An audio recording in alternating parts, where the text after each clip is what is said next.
ભાગ્ય છે. ચાલો બધું શક્ય. પ્રાપ્તિ તું શ્રીનિકેતનમ, જ્યાં પ્રભુની પ્રાપ્તિ થાય તો ત્યાં કાંઈ અશક્ય હોતું જ નથી. સુખદેવજી બોલ્યા બધું શક્ય. એટલે એકવાર તો પરાશર મુનિને ગમ્યું નહીં. વ્યાસજી સામું જોઈને બોલ્યા કે તમે તમારા દીકરાને રોકો, કેમ તો વધારે પડતું બોલે છે. ક્યારના બોલ્યા 7 દિવસ ઘણા છે અને રોકતા જાઓ. એટલે વ્યાસજી જવાબ આપે છે કે દાદા, આ તમારો પુત્ર જન્મ્યો ને ત્યારે મારાથી રોકાણો નહીં. ઘરમાંથી મુઠ્ઠી વાળીને ભાગી ગયો, હું રોકી ન શક્યો. આજ તો જાગ્યો છે, આજ કેમ રોકાશે? તમે એના દાદા થાવ છો, તમે રોકી દો. તે પરાશર મુનિ બોલ્યા હું રોકું નહીં, પણ એટલું જ કે એકવાર એને પૂછો તો ખરા કે કોઈને એવું સાંભળણમાં છે, કોઈને આ વસ્તુ યાદ છે કે 7 દિવસમાં કોઈને મોક્ષ મળ્યો હોય? એ જરા ઊંચા અવાજે બોલ્યા. એ ઊંચા અવાજે એટલું બોલ્યા એટલે સુખદેવજીના કાન ઉપર શબ્દો અથડાણા. સુખદેવજીના મનમાં વિચાર આવ્યો કે બીજા કોઈને મારામાં શંકા આવશે, પેલા તો મારા બાપને ને દાદાને જ મારામાં શંકા હશે. એટલે એકવાર તો એ વડીલ છે, એની સામે મર્યાદા લોપ ન થાય એ રીતથી પિતા કે દાદાને કંઈ ન કીધું, પણ સામે બેઠેલા પરીક્ષિત સામો જોઈને હસ્યા કે રાજા, કદાચ તને મનમાં શંકા હોય કે 7 દિવસમાં મોક્ષ મળે કે ન મળે, ચિંતા ન કરતો, શંકા ન કરતો, ઇતિહાસના પાના પલટાવજે, તને તમારા ક્ષત્રિય કુળમાંથી પ્રમાણ પ્રાપ્ત થશે. ખટવાંગો નામ રાજર્ષિ જ્ઞાત્વે યત્તા મિહાયુષ. ખટવાંગ નામનો રાજા, જેની પાસે દિવસો નહીં પણ મુહૂર્તનું આયુષ્ય હતું. એક મુહૂર્તના આયુષ્યની અંદર એ મોક્ષ પદને પ્રાપ્ત કરી ગયા. ચોઘડિયા અલગ છે અને મુહૂર્ત અલગ છે. મુહૂર્ત કેટલી મિનિટનું હોય તો કે 2.5 ઘડીનું, અને ચોઘડિયા તો કે ચોઘડિયા છે 1.5 કલાકના ચાલે. એક ચોઘડિયું 1.5 કલાકનું, અને મુહૂર્ત માટે તો લખ્યું છે 2.5 ઘડી બરાબર 1 મુહૂર્ત, અને 1 ઘડી બરાબર આજના સમયથી બોલીએ તો 24 મિનિટ. 24 મિનિટની 1 ઘડી, એ 24 એટલે 60 મિનિટ બરાબર 1 કલાક એટલે 1 મુહૂર્ત. 1 મુહૂર્તનો સમય એટલે 1 કલાક. એ 1 કલાકના સમયની અંદર એ ખટવાંગ રાજા મોક્ષ પદને પ્રાપ્ત કરી ગયા. તો ભાગ્યશાળી છો, તારી પાસે 7 દિવસનો સમય છે. એવી રીતથી જવાબ આપ્યો. એટલે વ્યાસજીની છાતી આમ ગજગજ ફૂલી ગઈ. પોતાના પિતા સામે જોયું કે લ્યો દાદા, આ તમારા પોતાને નામ સરનામું બધું મોઢે છે, આવાને જે પૂછવું એ પૂછો.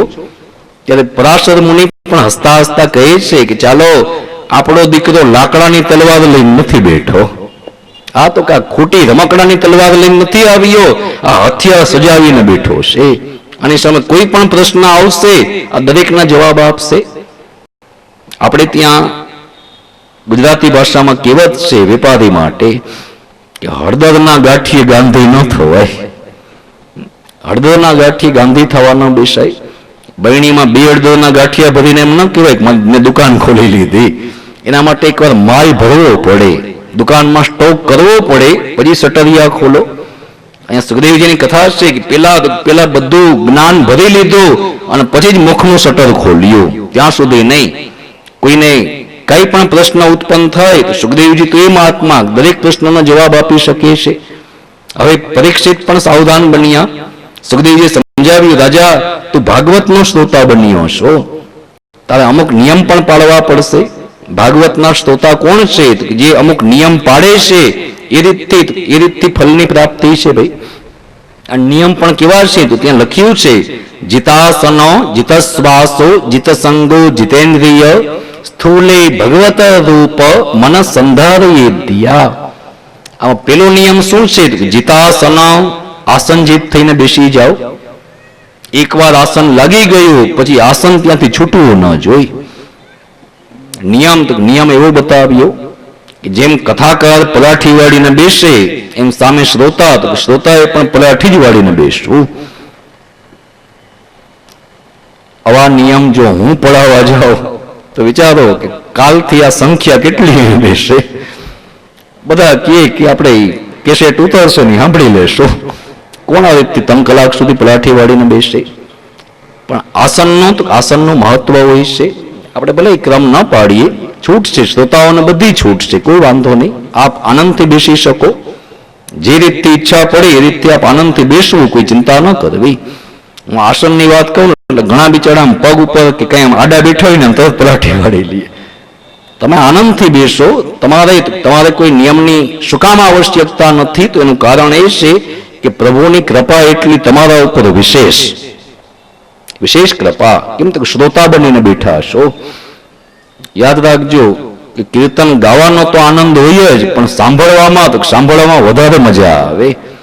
ગાતો હોય ને એને તો ધ્યાન રાખવું પડે કે એક કડી ભૂલાઈ ન જાય, આમાં ક્યાંય રાગમાં ફેરફાર ન થાય ને. એ બિચારો તો આમ ધ્યાન રાખીને ગાતો જાય. સાંભળવાળા મસ્તીમાં માથું ડોલાવીને આનંદ લેતા હોય. આનંદ છે ભગવત સ્વરૂપ છે. આનંદ છે એ જ પ્રભુનું સ્વરૂપ. એટલે શ્રોતાઓ પાસે આનંદ હોય છે. કથા શ્રવણ કરતા તો આનંદ આવે, વાંચવામાં મને આનંદ આવે, પણ મારે વાંચતી વખતે આનંદની સાથે સાથે સાવધાની રહેવું પડે કે મારે અહીંયાથી અહીંયા કથા પહોંચાડવી છે. બધું મનમાં બરોબર રાખવું પડે. શ્રોતાઓને કોઈ એવું બંધન નથી હોતું, શ્રોતાઓને મુક્ત રાખ્યા છે.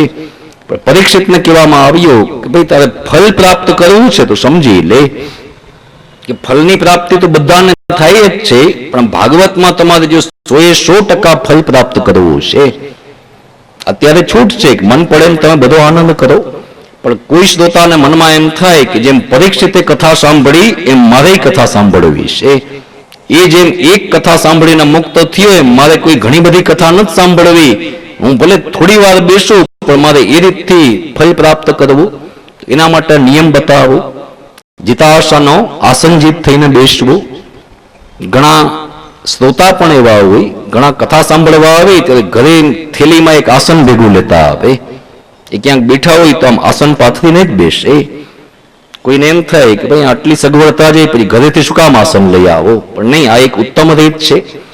આસનનું મહત્વ બતાવ્યું. આસન છે મહત્વની વસ્તુ, કેના ઉપર બેસીને આપણે ભગવત શ્રવણ કરીએ. આનો પણ એક નિયમ બતાવ્યો છે કે ભાઈ ગમે એવા સ્થાન નહીં, ઉત્તમ આસન. તો પરીક્ષિતને આ બધી સૂચનાઓ આપી. જીતાસન આસનજીત થાજે. ઉત્તમ આસન એ છે જેના ઉપર કોઈના પગ ન પડ્યા હોય, જેના ઉપર કોઈનો પગ ના આવવો જોઈએ.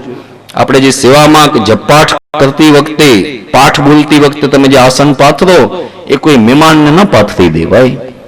એ જ રીતથી ઘરના કોઈ સભ્યને ના આપી શકાય. સાથે સાથે કહેવામાં આવ્યું કે આપણે પણ એના ઉપર ભોજન કરવા નથી બેસી શકતા, આપણે એના ઉપર ભોજન ન કરી શકીએ. એ કેવલ જપપાઠ માટે જ બતાવ્યું. અમુક વસ્તુના બધા નિયમ બતાવ્યા. જીતાસન આસનજીત થાજે. જીતા શ્વાસ ઉપર પણ કાબુ રાખ. શ્રોતાઓને બધી છૂટ આપી. જ્યારે વક્તાને કહેવામાં આવ્યું કે તારે શ્વાસ ઉપર કાબુ રાખવો. જીત સંગને જીતી લ્યો. સારા વ્યક્તિનો સંગ કરવો, ભગવદીય જ્ઞાની પુરુષનો સંગ કરવો, જેથી આપણને કંઈક નવી વાત જાણવા મળે. અને જીતેન્દ્રિય ઇન્દ્રિયો ઉપર કાબુ રાખજે. સ્થૂલે ભગવત રૂપ મન સંધારયિદ્યા. પ્રભુના બે સ્વરૂપને સમજજે. ભાગવતમાં બંને સ્વરૂપ વર્ણન કર્યા છે, સૂક્ષ્મ બ્રહ્મ અને સ્થૂલ બ્રહ્મ. ઘણા સૂક્ષ્મની ઉપાસના કરે, ઘણા સ્થૂળની ઉપાસના કરે. કોઈની પ્રીતિ સૂક્ષ્મ બ્રહ્મમાં થાય છે, કોઈ સ્થૂળ બ્રહ્મની ઉપાસના કરે. ઘણા એમ કહે છે કે ભાઈ હું રોજ સવાર પડે એટલે ઠાકોરજીની સેવા જ કરો. અને ઘણા એમ કહે છે કે હું સેવા કોઈ બી નથી કરતો, મારો તો નિયમ છે કે આટલા વાગે એટલે બહાર નીકળવું, આટલા રૂપિયાનું ઘાસ ગાઈને નાખી દઉં, એનાથી જ ભગવાન રાજી થઈ જાય. ઘણા એમ કહે કે નહીં હું તો બીજું કઈ નથી કરતો, હું તો ચકલાઓને ચણ નાખું. કોઈ કબૂતરને ઝાડ નાખતા હોય. ઘણા એમ કહે છે કે આપણે કહીને રોકડા ના આપીએ, મને તો કોઈક ભૂખીઓ બતાવો તો એને ભોજન કરાવી દઉં, કાં તો ભગવાન એનાથી રાજી થાય. અને કોઈ એમ કહે છે કે ભાઈ તમારે સારી જગ્યાએ રૂપિયા વાપરવા છે તો ચાલો તમને એવા ગરીબ બાળકો બતાવીએ કે જે ભણવામાં હોશિયાર છે પણ એની પાસે પુસ્તક ખરીદવાના રૂપિયા પૈસા નથી, એના બધું આપો, ભગવાન એનાથી રાજી થાય. તો શાસ્ત્ર કહે છે કે મનથી વિચારીએ એટલે ખ્યાલ આવે કે આમાંથી કોઈ ખોટા નથી, એકઈ વાત ખોટી નથી. ગાયને ઘાસ આપો તો એ પણ ઉત્તમ છે, પક્ષીને ચણ નાખવી એ પણ ઉત્તમ, ભૂખ્યાને ભોજન કરાવવું એ પણ ઉત્તમ, અને કોઈ ગરીબ બાળકના રીતથી એના વિદ્યામાં કે સહાયક બનો તો એ પણ ઉત્તમ છે. જે સેવા કરે છે એ પણ અતિ ઉત્તમ છે. બધા પોતપોતાની રીતથી પ્રભુ સુધી પહોંચવાના રસ્તા શોધે છે. આવવાનું તો બધાને એક જ ઠેકાણે છે, પ્રભુના ચરણમાં. પછી કોઈક સેવા કરતો આવે, કોઈ ગાયની સેવા કરીને આવે, કોઈ પક્ષીની સેવા કરીને આવે, કોઈ ગરીબ દિન દુખિયાઓની સેવા કરીને આવે છે. બધા ભેગા તો એક જ જગ્યાએ થવાના છે. બધાનું સ્થાન એક જ બતાવ્યું છે. અલગ અલગ સ્થાન નથી હોતા. બધા પ્રભુના જ ચરણમાં જ ભેગા થાય છે. આપણે બધા જે કંઈ ભેદ રાખીએ તો અહીં આપણે ભેદ રાખીએ, બહાર આપણો ભેદ છે. બાકી યાદ રાખજો, પ્રભુની સન્મુખ કોઈ ભેદ નહીં. ત્યાં આપણે બધા એક સમાન બતાવવામાં આવ્યા. આજ પરીક્ષિતના બધું સમજાવ્યું. અને સુખદેવજી 2-3 અધ્યાયની કથા વાંચીને પછી અચાનક યાદ આવ્યું કે અરે મંગલાચરણ બોલતા તું ભૂલી ગયો. કથા એમને ન વચાય, પેલા મંગલાચરણ કરવું જોઈએ. અને આ મહાત્મા એટલા સરળ છે કે ના, જે કંઈ ભૂલ થાય ને તો એ જાહેરમાં કબૂલ કરે. જો ભાઈ મારાથી ભૂલ થઈ ગઈ, આમ ન બોલવું જોઈએ પણ બોલાઈ ગયું, અથવા તો આ બોલવા નહોતું એ બાકી રહી ગયું. એ સુખદેવજી મહારાજ હવે મંગલાચરણ કરે છે. નમો નમસ્તે તિશુભાય સાત્વતામ વિદુર કષ્ટાય મોક્કુ યોગિનામ નિરસ્ત સામ્યા તિશયન રાધસા સ્વધા મણિબ્રહ્મ મણિરંશ્યતે નમઃ. એ સુખદેવજીએ મંગલાચરણમાં પોતાના ગુરુના ચરણમાં વંદન કર્યા. અને સુખદેવજીના ગુરુ કોણ છે તે કહેવામાં આવ્યું કે સ્વામિનીજી રાધા એ સુખદેવજીના ગુરુ. એટલે સુખદેવજીના મુખમાંથી શબ્દો નીકળ્યા છે, રાધા મુકુંદ યુગલમ તદહમ નમામી. હું એકલા કૃષ્ણને વંદન નથી કરતો, હું રાધા કૃષ્ણના યુગલ સ્વરૂપના ચરણમાં મારા દંડવત પહોંચે. મારી કથામાં જેમ ગંગાના 2 કિનારા હોય એમ જ્ઞાન ગંગાના પણ એક કિનારા ઉપર ભગવાન શ્યામ સુંદર દોડતા હોય અને બીજા કિનારા ઉપર ભગવતી રાધા એ દોડતી આવે.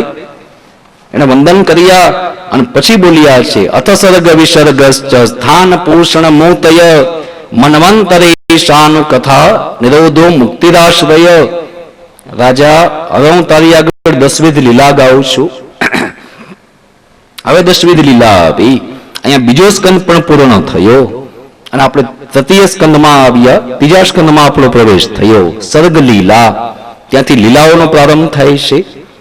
અને સુખદેવજીએ પણ કથાની શરૂઆત ભગવાનના ચરિત્રથી નહીં પણ ભગવદીય ભક્તનું ચરિત્ર પસંદ કર્યું, ત્યાંથી પ્રારંભ કર્યો. યદા તુ રાજા સ્વસુતાન સાધુન પુષ્ણન્ન ધર્મેણ વિનષ્ટ દૃષ્ટિ ભ્રાતુર્યવિષ્ટસ્ય સુતાન વિબંધન પ્રવેશ્ય તોયમ. એ પાંડવોને લાક્ષાગૃહમાં સળગાવવામાં આવ્યા. પ્રવેશ્ય લાક્ષા ભવને દદાહ. લાક્ષાગૃહમાં પાંડવોને સળગાવવામાં આવ્યા. આ બધી ઘટના એવી બની કે જેનાથી વિદુરજી બહુ દુઃખી બન્યા. વિદુરજીને બહુ દુઃખ થયું. વિદુરજી ધૃતરાષ્ટ્ર પાસે આવીને બોલ્યા છે, મોટા ભાઈ, તમારા દીકરા દુર્યોધન એવા કામ કરે છે કે એનો તો વિનાશ થશે, પણ એની સાથે એના 99 ભાઈઓનો પણ વિનાશ થશે. એને રોકી દો. ધૃતરાષ્ટ્રએ જવાબ આપ્યો, તારી વાત સાચી છે, એ ઘણા કામ એવા કરે છે જે મને નથી ગમતા. પણ દીકરાને રોકવા જાઓ ત્યારે એમ બોલે છે કે રાજ મારે ચલાવવું છે, સત્તા હું ભોગવું છું, મને જેમ યોગ્ય લાગશે એમ હું કરું. વિદુરજીએ સમજાવ્યા, તમારા દીકરામાં જે અભિમાન છે એ સત્તાનું અભિમાન છે. જે સિંહાસન ઉપર બેસે છે એ સિંહાસનનું અભિમાન. જેમ વાતે ગાતે દીકરાનો હાથ પકડ્યો તો અને ગાદીએ બેસાડ્યો, એમ પાછા એકવાર વાતે ગાતે બધા સગાને ભેગા કરો, બધાની વચમાં એનો હાથ પકડીને ઉભો કરી દો. આ વાત સાંભળી ધૃતરાષ્ટ્રએ પૂછ્યું કે આમ થઈ શકે? વિદુરજીએ હા પાડી. આપણા રાજ્યનું બંધારણ મેં લખ્યું છે અને આપણા રાજ્યના બંધારણમાં આ કલમ છે કે બાપની મિલકત બાપ ચાહે ત્યારે દીકરાને આપી શકે અને પિતા ચાહે ત્યારે પાછી લઈ શકે. આમ વાત ચાલી રહી હતી ને કોઈ આ સમાચાર દુર્યોધનને આપ્યા કે મહારાજ, તમે જેને કાકા કાકા કહીને બોલાવો છો એ જ તમારા હાથમાંથી સત્તા લેવાની વાતો કરે છે. ગુસ્સો આવ્યો. દુર્યોધન ગુસ્સાથી બોલ્યા, જાઓ કાકાને હમણાં મારી સામે હાજર કરો.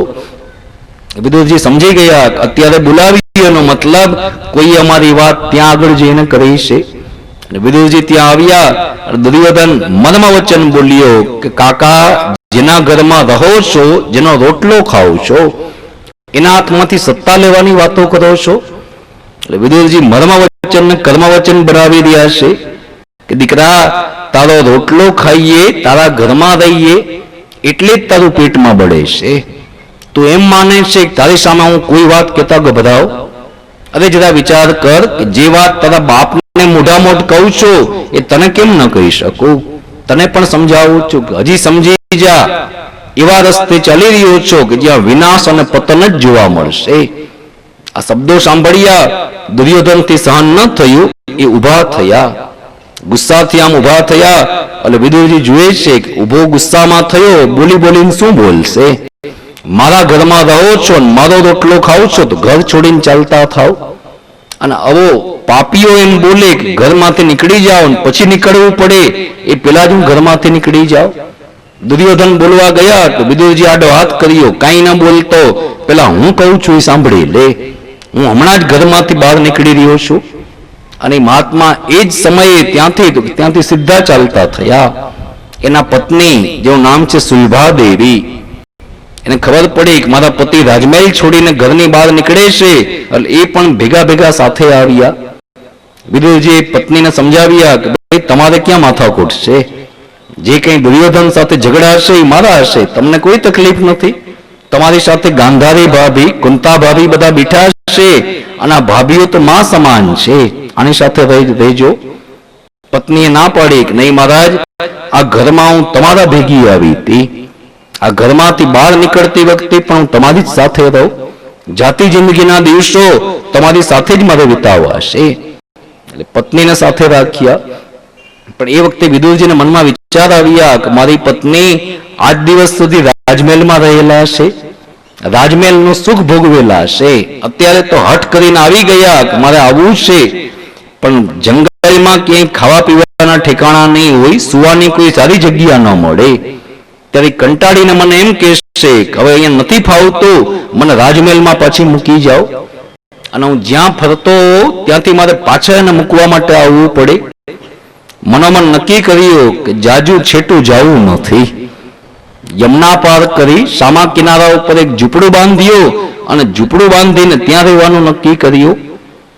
પતિની વાત સાંભળી એટલે પત્ની સમજી ગયા કે મારા પતિને હજી મારામાં પૂર્ણ વિશ્વાસ નથી બેઠો, હજી આને મારામાં પૂર્ણ ભરોસો નથી કે મારી ભેગી રહેશે. એને એમ છે કે પાછી રાજમહેલમાં ચાલી જશે. રાજમહેલની સામે જ ઝૂંપડું બાંધી દીધું અને દિવસો વિતાવા લાગ્યા. વિદુર અને સુલભા એ ઝૂંપડાની અંદર એવી રીતે જીવન વિતાવે, ઠાકોરજીની સેવા કરે અને સેવામાં પતિ પત્ની વારા કાઢે. આજ વિદુરજી સેવા કરતા હોય તો પત્ની બહારના બધા કામ સંભાળે, બીજે દિવસે પત્ની સેવામાં નાય અને પતિ બહારના બધા કામ સંભાળી લે. સેવા પણ આ રીતથી વારાફરતી કરતા જાય. બપોરનો સમય થાય એટલે પતિ પત્ની સામસામા બેસે અને થોડા કીર્તન કરે, કીર્તન ભક્તિ ચાલુ થાય. સાંજનો સમય આવે એટલે હાથમાં માળા લઈને બેસે અને બને એટલો જપ કરી દે. અને રાત્રિનો સમય તો કે રાત પડે એટલે એક અધ્યાયની કથા વિદુરજી વાંચે અને પત્ની સામે શ્રોતા બનીને બેસે. બીજો દિવસ આવે એટલે સુલભા પત્ની એક અધ્યાયની કથા વાંચે અને પતિ સામે હાથ જોડીને શ્રોતાની જેમ બેસી જાય.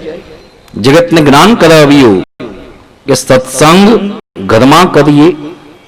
ગ્રહ સત્સંગ ઉત્તમ ગણવામાં આવ્યો. વિદુર અને સુલભા આ રીતથી સેવા, કીર્તન, સત્સંગ અને દિવસો વિતાવતા જાય. 2 દિવસ, 5 દિવસ, આમ મહિનાઓ વીત્યા અને વર્ષો વીતી ગયા, દસકો નીકળી ગયો. વિદુરજી એ મહાત્મા છે કે ઘરની અંદર હતા ત્યાં સુધી પોતાની બુદ્ધિ દ્વારા એને આ બધા ઝઘડાને દાબી રાખ્યા હતા. માથાકૂટ તો પેલાય ચાલતી હતી, પણ વિદુરજી ગમે એવી માથાકૂટને દબાવી દેતા. આજ ઘર છોડીને નીકળ્યા એ વાતનો દસકો વીતી ગયો અને હવે મહાભારતનો યુદ્ધ નક્કી થયો.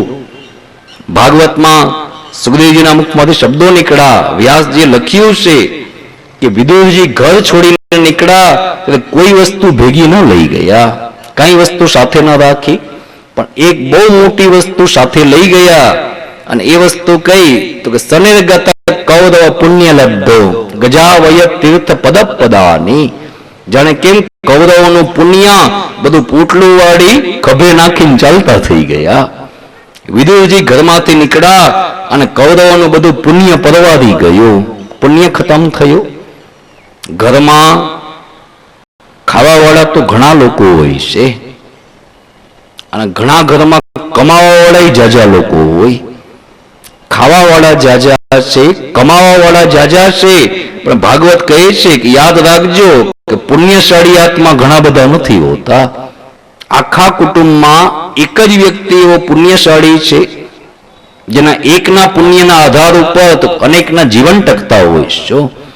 એક પુણ્યશાળી આત્મા આગો થાય, પછવાડેથી બધા મુશ્કેલીમાં આવે. આજ વિદુરજી ઘરમાં હતા ત્યાં સુધી મહાભારતનું યુદ્ધ નક્કી ન થયું.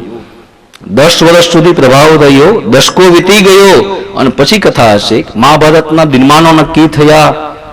ભગવાનને ખબર પડી એટલે પ્રભુ પણ પાંડવોને સમજાવે છે કે આ માથાકૂટ ન થાય તો સારું.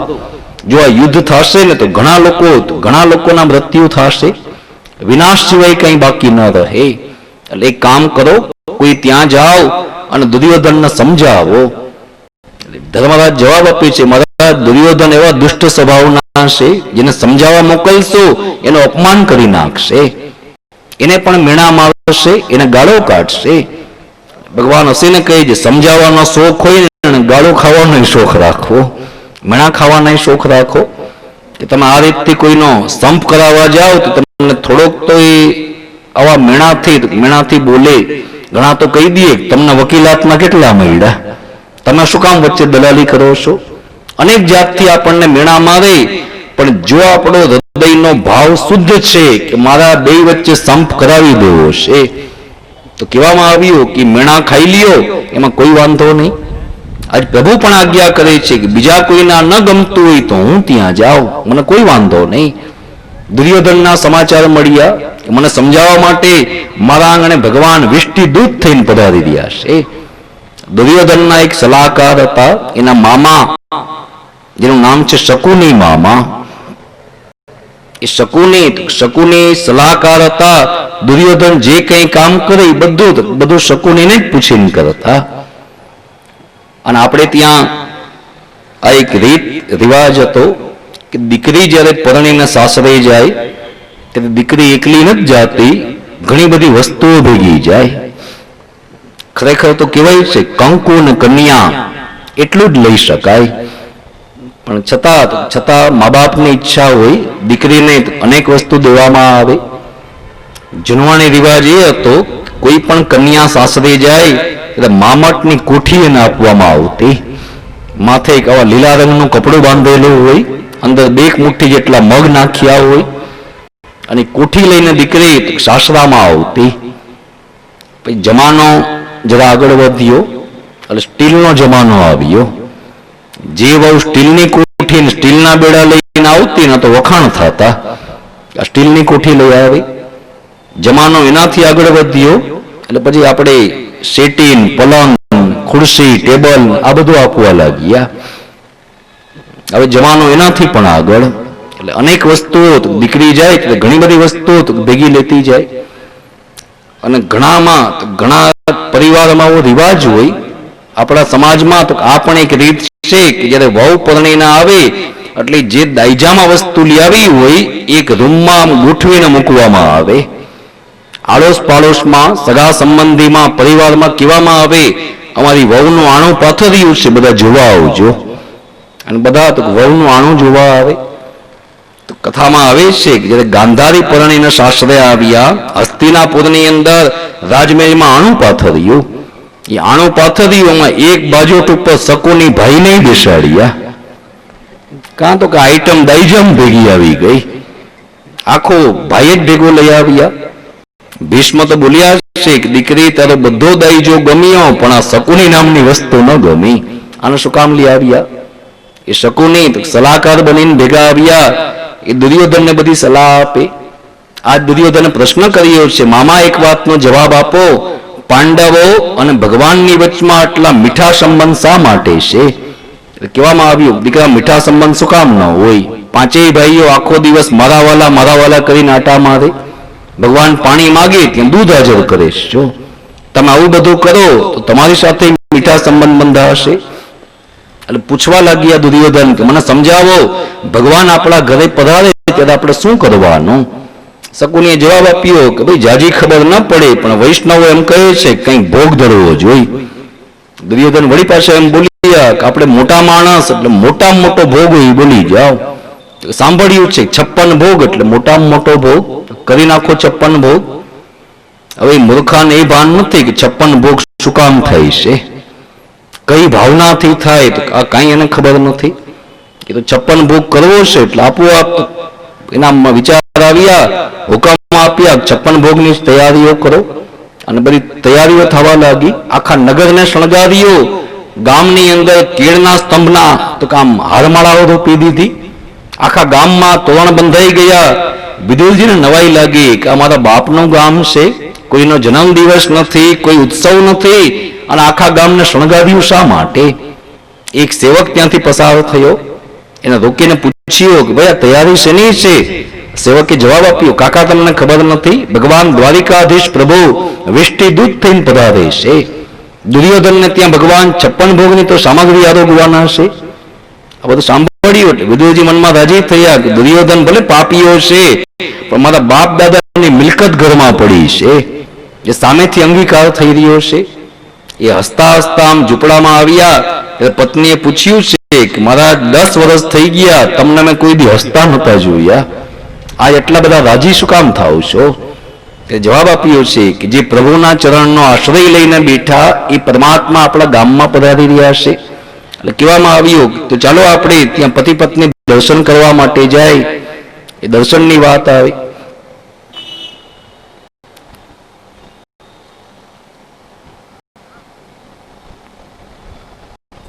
શ્રી વલ્લભાધીશ કી, શ્રી વિઠ્ઠલનાથ પ્યારે કી, શ્રી ઉત્સવરાય પ્યારે કી.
ચાલી રહ્યો હતો. વિદુરજી મહારાજ અને એમના પત્ની પૂછ્યું કે મુખ પર આનંદ શેનો? જવાબ આપ્યો કે આપણા પ્રભુ આપણા ગામમાં પધારી રહ્યા છે એનો આનંદ. ત્યારે પ્રશ્ન થયો કે ભાઈ દર્શન કઈ રીતથી કરશો? ચાલો આપણે વિનંતી કરીએ કે અમારા ઝૂંપડામાં આપ પગલાં કરો, એ પ્રભુ અમારા ઝૂંપડાને પાવન કરો. વિદુરજી જવાબ આપે છે કે દર્શન તારે એકને નથી કરવા, દર્શન તો આખા ગામને કરવા હશે. ગામના વ્યક્તિઓ જેમ ઊભા હશે એમ આપણે પણ પતિ પત્ની રસ્તા ઉપર ઊભા રહીને પણ એકવાર દર્શન કરવા હશે. ભગવાનનો રથ ત્યાંથી પસાર થયો, વિદુરજી ઉપર કૃપા દ્રષ્ટિ થઈ, ભક્તના મનોરથને પ્રભુએ પૂર્ણ કર્યો. વિદુરજીની કથા છે કે વિદુર અને સુલભા પાછા ઝૂંપડામાં આવ્યા, પણ દર્શન કરીને સુલભા આવ્યા એટલે એના મનમાં એ સ્વરૂપ એવું વસી ગયું કે જ્યાં જ્યાં દ્રષ્ટિ કરી ત્યાં બધે એને પ્રભુના જ દર્શન થયા.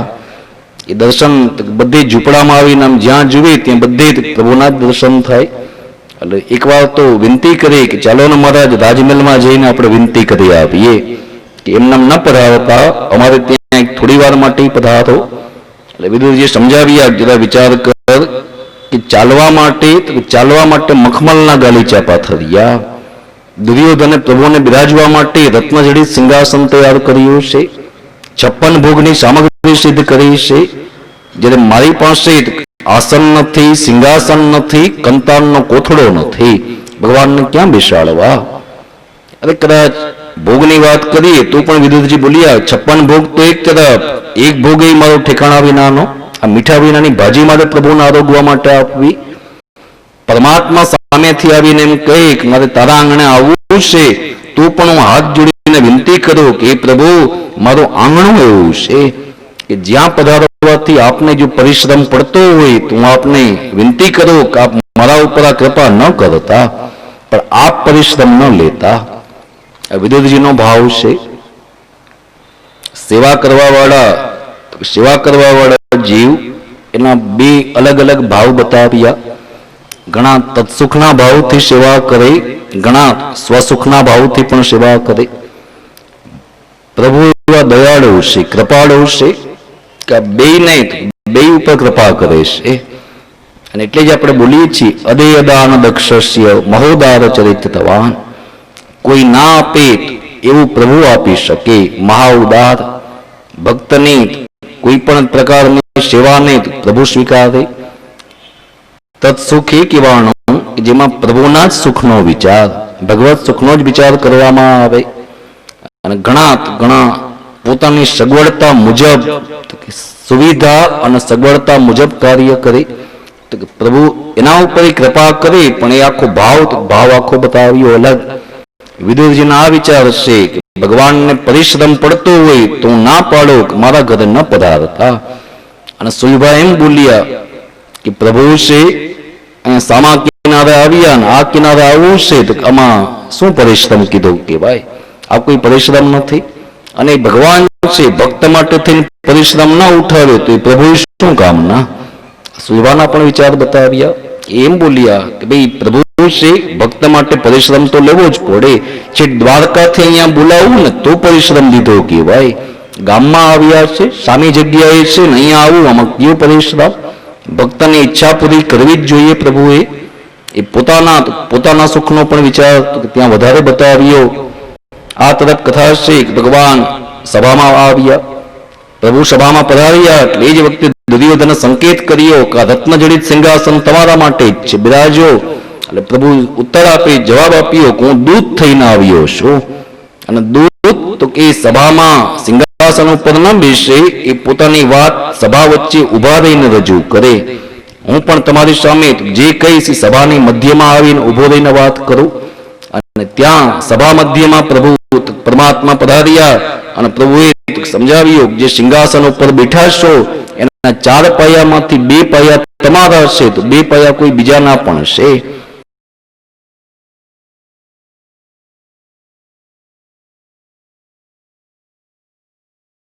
જાજુ ના આપો તો કઈ નહીં, જેનું જેટલું છે એટલું આપો. તે ના પાડી આ શક્ય નથી, આમ ન થઈ શકે. એટલે ભગવાને સમજાવ્યા જો ભાઈ હું ઝઘડો કરવા નથી આવ્યો, હું સંપ કરાવવા આવ્યો છું. તમે ઘણા બધા ભાઈઓ છો, એ થોડા ભાઈઓ 3 ભાગ તમે રાખજો, 4થો ભાગ આપો. ત્યારે ના પાડી. છેલ્લે પ્રભુ આમ ગામ ઉપર આવ્યા, 5 ગામ તો રાજ્યમાંથી કાઢીને આપજો કે 5 ભાઈઓ એક ગામના રાજા કેવા હશે. ત્યારે પણ ના પાડી. છેલ્લે પ્રભુ બોલ્યા એક ગામ આપી દે ચાલ, કે પાંચેય ભેગા થઈને એનું રાજ કરે. ત્યારે પણ દુર્યોધને ના પાડી. અને અંતમાં પ્રભુ ત્યાં સુધી કહે છે કે એક ભવન, એક મકાન તો આપ, કે 5 ભાઈ, એની માતા, એની પત્ની, બાળકો બધા રહી શકે એવું એક ભવન આપી દે ચાલ. દુર્યોધન મજાક કરે છે, કનૈયા તને ઉતરતા ના આવડ્યું, તું માગવા સિંહાસનના બી પાયા આવ્યો તો અડધું માગવા આવ્યો અને ઉતરતા ઉતરતા મકાન સુધી ઉતરી ગયો. જો હું તને ઉતરી બતાવું કે સોયની અણી ઊભી રહે એટલી જગ્યા પણ ના આપું, ના આપું, ના આપું, લડીને બધું લઈ જા, વગર લડીએ કઈ ન મળે. પરમાત્મા સામો જઈને પૂછે છે કે આ તારો છેલ્લો જવાબ? પેલા હા પાડી કે હા મહારાજ આ છેલ્લો જવાબ, આમાં કઈ ફેરફાર ન થાય. ભગવાન હાથ જોડ્યા તો આવજો, પધારજો. અને પરમાત્મા રથમાં બિરાજ્યા. રથ ચાલવા લાગ્યો ત્યારે દુર્યોધનને યાદ આવ્યો, ઓલા 56 ભોગના તપેલા એમને પડ્યા છે. ભગવાન પ્રભુ તો પધારવાની વાત કરે છે. ધૃતરાષ્ટ્રને મોકલ્યા, મારો વિવાદ બગડી ગયો, તમે ત્યાં જઈને મનાવો. ધૃતરાષ્ટ્ર આવીને મનાવવા લાગ્યા, મહારાજ દુર્યોધનને તમારા પ્રત્યે લાગણી કેટલી છે? બોલવામાં ભલે જરા તો એ કડક છે, પણ એના પેટમાં કોઈ પાપ નથી. તમારા માટે તો 56 ભોગની સામગ્રી સિદ્ધ કરી છે. ભગવાન આજ્ઞા કરે છે, દાદા જો સંપ થયો હોત ને તો હજી એમ કહી શકાય કે સંપ થયો એના માનમાં 56 ભોગ આરોગ્યા. હવે જો હું આ ભોગ લઉં તો એકવાર મારી નીતિને લાંછન લાગશે. લોકો એમ બોલશે કે દ્વારિકાધીશ પ્રભુએ 56 ભોગ લઈ લીધો, પાંડવો ભાગવીના ન રહી ગયા, મારાથી આ દ્રવ્ય ન લઈ શકાય. પરમાત્માને પણ વિચાર આવ્યો કે આ પાપિયાનું 56 ભોગનું દ્રવ્ય મારે કેમ લેવું? ના પાડી. ભીષ્મને ખબર પડી એટલે ભીષ્મ આવીને ઉભા રહી ગયા, મહારાજ મારા આંગણેથી આપ ભૂખ્યા ભૂખ્યા પધારો એ મન ન ગમે, આપ મારા આંગણે પધારો. એટલે ભગવાને પ્રશ્ન પૂછ્યો, દાદા એક વાતનો જવાબ આપો, હું દુર્યોધનના ઘરે શું કામ ન ગયો? ભીષ્મે જવાબ આપ્યો, મને ખબર છે આપ એના ઘરે ન જાઓ, એ પાપીઓ છે. ભગવાન હસીને કહે છે કે પાપીઓ છે, તમે કોણ છો? તમે એના દાદા થાવ છો? તમારી સાથે કોઈ વિરોધ નથી, પણ તમારા ઘરમાં જે દ્રવ્ય છે અનિતિનું દ્રવ્ય, એ દ્રવ્ય સાથે વિરોધ છે. ભગવાન એ ભીષ્મને પણ ના પાડવા લાગ્યા. ભીષ્મ તો ચાલાક વ્યક્તિ, દ્રોણ બ્રાહ્મણને ઉભા કર્યા કે બધાને ભલે ના પાડે, તમે બ્રાહ્મણ છો, તમને ના ન પાડી શકે. અને દ્રોણાચાર્ય દ્રોણ સામે આવીને ઉભા રહી ગયા. ભગવાનને વિનંતી કરી, હે પ્રભુ મારા આંગણે ભોજન માટે પધારો. એકવાર તો ભગવાન આમ સામું જોવા લાગ્યા. દ્રોણાચાર્ય હસીને કહે છે કે જેમ બીજાને જવાબ આપીએ મને આપી દે કે તારા ઘરનું ન ચાલે. કેમ તો મારા ઘરમાં જે કઈ માલ છે એ દુર્યોધનનો જ આપેલો છે, દ્રવ્ય બધું એનું જ આપેલું છે, મને એકવાર એમ કહી દે કે મારું ન ચાલે.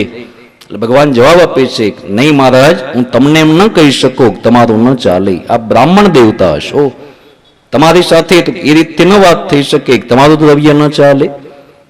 કેમ? એટલે ભગવાન ચોખવટ કરે છે કે દ્રવ્ય ગમે એવું હોય પણ એ બધું દ્રવ્ય જ્યાં સુધી ઉંબરાની બહાર છે ત્યાં સુધી અલગ છે, અને બ્રાહ્મણના ઘરનો ઉંબરો વટ્યો એટલે અંદર આવ્યું એટલે દ્રવ્ય બદલી ગયું. હવે એનો વિરોધ ન કરી શકું. બધાનું દ્રવ્ય એક પ્રકારનું છે, બ્રાહ્મણનું દ્રવ્ય અલગ પ્રકારનું બતાવ્યું. કોઈ ખેડૂતને એમ પૂછો કે તારો રૂપિયો ક્યાંથી બને? ખેડૂત જવાબ આપે કે ખેતીમાં જે કંઈ ઉપજ પ્રાપ્ત થાય એમાંથી મારું દ્રવ્ય બન્યું, રૂપિયો એમાંથી થયો. કોઈ વ્યાપારીને પૂછો તારો રૂપિયો ક્યાંથી આવે છે?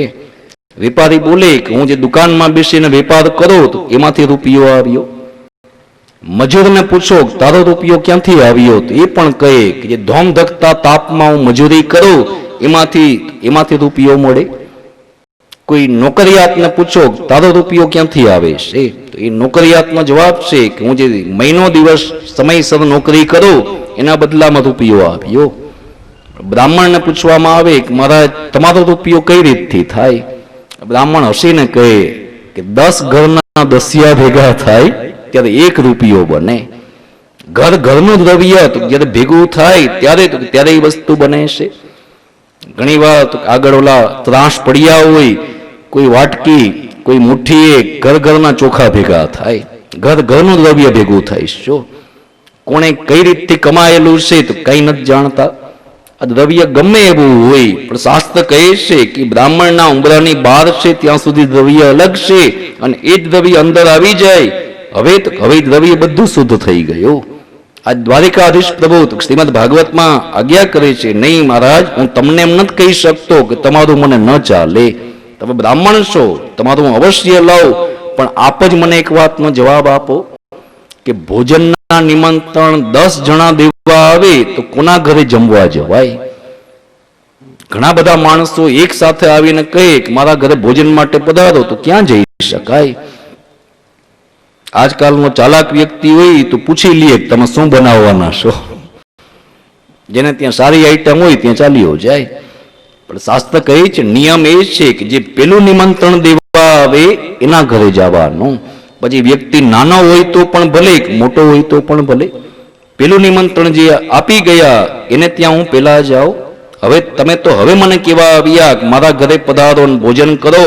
હું ગામમાં પ્રવેશ્યો, એ ગામની બહારથી મને નોતરા મળવા ચાલુ થઈ ગયા, અને પેલું નિમંત્રણ હોય હું ત્યાં જ જાઉં. આમ બોલીને પ્રભુ દ્રોણની સામેથી પણ ચાલતા થયા. એ વખતે ભીષ્મની આંખમાં જળજળિયા આવ્યા. એટલે દ્રોણ તો બ્રાહ્મણ દેવતા તરત બોલ્યા છે, પ્રભુ છે, કર્તમ અકર્તમ અન્યથા કર્તમ સિદ્ધ પુરુષ છે, પરમાત્મા પોતાની લીલામાં સ્વતંત્ર છે, એને મન પડે એમ કરે, તમે શું કામ કોચવાઓ છો? તમારી આંખમાં આંસુ કેમ આવ્યા? ત્યારે ભીષ્મ હસતા હસતા જવાબ આપે છે કે આ દુઃખના આંસુ નહીં, આ હરખના આંસુ છે. અમારે ત્યાંથી પ્રભુ ભલે એમને પધાર્યા, પણ અમને એ વાતનો ગર્વ છે કે અમારા કુટુંબમાં અમારા ઘરનો જ એક દીકરો એવો છે કે જ્યાં પરમાત્મા સામેથી પધારશે, અને ત્યાં જઈને ભગવાન સામેથી માગીને પાછું બધું લેશે. અને કથા છે કે પરમાત્મા દ્વારિકાધીશ પ્રભુ ત્યાંથી વિદુરજીના આંગણે પધાર્યા. વિદુરજીનો દરવાજો ખખડાવ્યો અને વિદુરજીએ દ્વાર ખોલ્યું, પ્રભુના દર્શન કર્યા. એટલે એકવાર તમે ચિંતામાં પડ્યા, મેં ના પાડી હતી, મારા ઘરે આસન નથી, સિંહાસન નથી, આ મીઠા વિનાની ભાજી કેમ દેવી, છતાં શું કામ આવ્યા? આમ સ્તબ્ધવત પ્રભુને જોયા કરે, કંઈ બોલી નથી શકતા. ભગવાન જ હસતા હસતા એટલું બોલ્યા, કાકા, જેટલા યજમાન ઘરધણી મને આવો આવો પધારો પધારો કરતા હતા એના ઘરે હું ગયો નહીં, અને જેના આંગણે સામેથી આવ્યો તો એ ઘરધણી આવો એમ નથી કહેતા. વિદુરજી શરમાણા, પધારો પધારો મહારાજ, આપનું જ ઘર છે, અને પરમાત્મા